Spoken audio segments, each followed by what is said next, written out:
Pensiya yaşı və eyni zamanda pensiya ödənişləri ilə bağlı bir sıra suallar ünvanlandığı üçün bəzi məqamlara aydınlıq gətirmək istərdik. Əvvəla nəzərə alsaq ki, Maliyyə Nazirliyi tərəfindən hazırlanmış hesabatda pensiya ödənişlərlə, eləcə də orta ömür müddəti arasında fərq müqayisə olunmuşdur. Buna bağlı təbii ki, dayanıqlıqla bağlı qeydlər hesabatda öz əksini tapmışdır. Bu istiqamətdə təbii ki, mətbuatda bu izahatlar verildi və eyni zamanda aydınlıq gətirildi. Xüsusən qeyd etmək istərdik ki, hal-hazırda pensiya sistemi dayanıqlıdır və mövcud gəlirlər Dövlət Sosial Müdafiə Fondu tərəfindən bütövlükdə xərcləri qarşılamaq və pensiya ödənişlərini həyata keçirməyə imkan yaradır. Ona görə hazırda pensiya yaşının artırılması müzakirə mövzusu deyil, bundan bağlı hər hansı bir layihə təqdim olunmayıb. Ona görə də hesabatda qeyd edilən məqamlar heç də pensiya yaşının artırılması və ya pensiyada maliyyə dayanıqsızlığı anlamına gəlmir. Dövlət Sosial Müdafiə Fondunun gəlirlərində artımlar var. Eyni zamanda buna uyğun olaraq xərclər də artırılır. Çünki Dövlət Sosial Müdafiə Fondu həm də sosial paketin reallaşması uyğun olaraq 2025-ci ildə xərclərini təxminən 10% yaxın artırıb. Bu da təbii ki, bu istiqamətə əvvəlki illə müqayisədə daha çox vəsaitin ayrılması anlamına gəlir. O baxımdan bütövlükdə bu istiqaməti ümumiləşdirsək, bütövlükdə pensiya yaşının artırılması müzakirə olunmur. Pensiya ödənişlərlə bağlı hər hansı bir çətinlik yoxdur. Pensiya sistemi dayanıqlıdır və mövcud imkanlar, gəlirlər pensiya ödənişləri həyata keçirməyə imkan yaradır.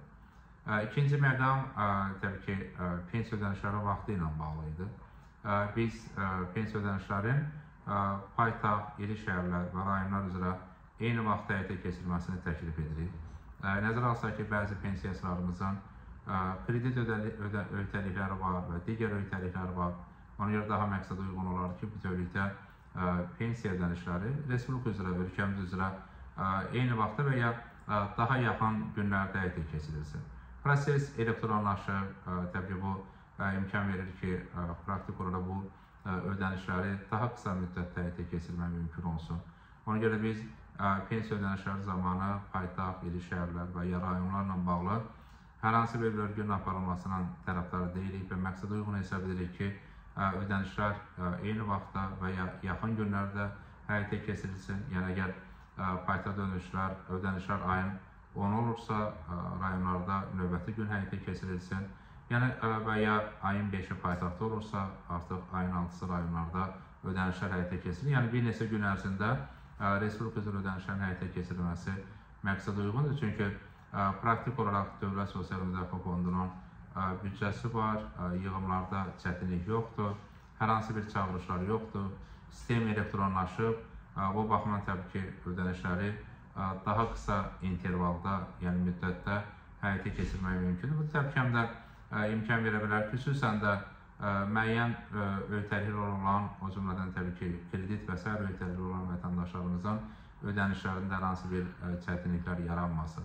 Bu kontekstdən təbii ki, biz pensiya ödənişlərinin daha qısa intervalda müddətdə həyata keçirilməsinin tərəfdarıyıq və bununla bağlı da təkliflərimizi təqdim etmişik. Üçüncü məqam daha doğrusu pensiyalarda ödənişlərin artımlarla bağlıdır. Yəni, pensiya ödənişləri vaxtında qısa müddət edilməsinin yanaşı həm də pensiyaların gələn il nə zaman və nə vaxt artacağı ilə bağlı suallar var. Təbii ki, əmək pensiyaları haqqında qanuna uyğun olaraq növbəti ildə də pensiyalar indeksləşdirilərək artırılacaq və bəzən təbii ki, qeydlər də olur, indeksləşdirmə artım deyil deyə qeydlər həyata keçirir. Amma nəzərə almaq lazımdır ki, dünya praktikasında da pensiyalar indeksləşdirilərək artırılır. Xüsusi hallarda inflyasiya olanda və ya müəyyən, xüsusən də az məbləğdə pensiyalar üçün dəstək lazım olduğu halda digər metodlardan, digər artımlardan istifadə olunur və xatırlayırsa, 3 il öncə Azərbaycanda da yüksək inflyasiya səbəbindən Cənab Prezidentin göstərişi ilə pensiyaçılara əlavə ödənişlər həyata keçirildi. Təbii ki, Azərbaycan qanunvericiliyi də belə ödənişləri istisna etmir və bu praktikada da var.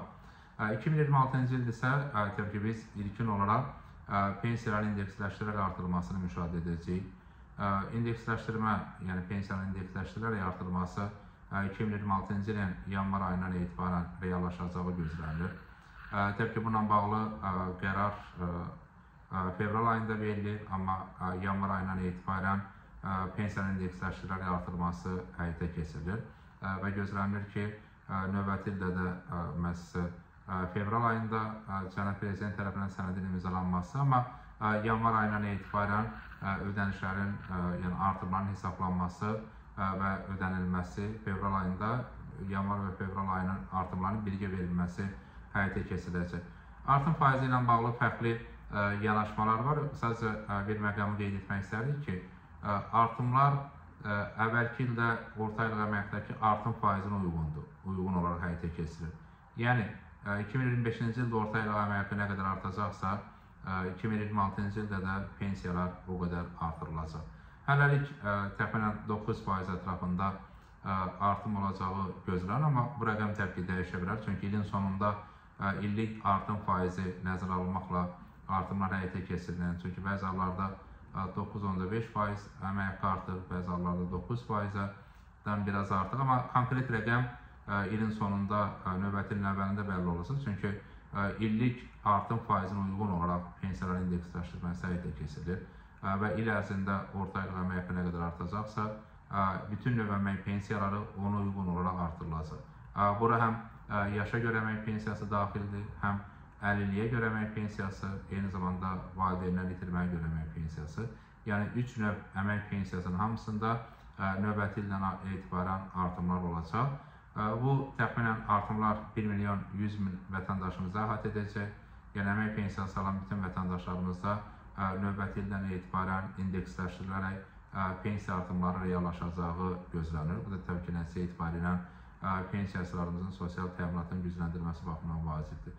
Təbii ki, büdcə paketi təqdim olunub, daha konkret rəqəmlər və artımlarla bağlı büdcə müzakirələrində artıq məlumatlar vermək və təkrar təqdim etmək mümkün olacaq.